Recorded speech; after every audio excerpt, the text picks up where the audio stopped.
Nyakura mkujonga ratiria chelka chiel nyaka bondo kama wadhi kanisa mar Anglican Church of Kenya Diocese ma Bondo kama Mama Aida Odinga Governor ma County ma Siaya James Orengo ka chiel gi jaod bura machon ma rarieda nitiere kanyo Rafael Tuju kendo winjone gino madhi nyime gi sani. Watch mar violence in the villages kuonde mwadakie nyakarum. Nyakwa uwe watch mar violence. Ni in kodhi tali to ni an ng'ato kutala. Wawe watch mar violence amongst our people. Nikech kinego ng'ato, kata kihinyo ng'ato, tihinyo mana jathuru, ihinyo mana jadalau, ihinyo mana watni, and violence will not take us anywhere. Omiyo watch mar violence, we want to be free, particularly at home. Ka kuja chandi we luor ni ng'ato nyalo hinyowa. To dala ka to ko hinyowa nikech ang'o?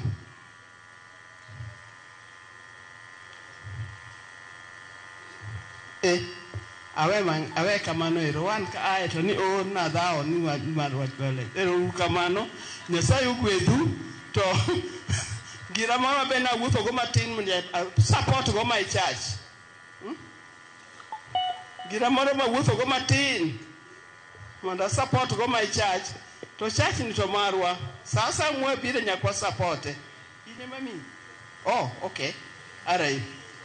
Ero kamano.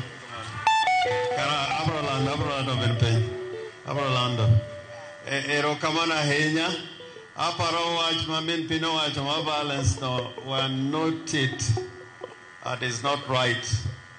We can argue our cases and talk through problems more and go.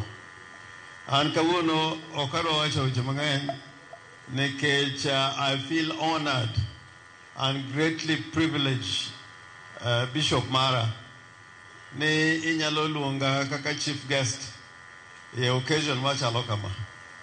I feel very proud. I cathedral bendo opong kamora mora.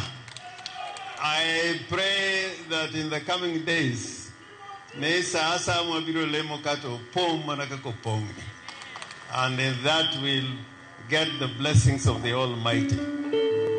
And Bishop Angi Manyalo Wacho, particularly about the church, ne epini, you are the people who look at us spiritually, you are our spiritual guide.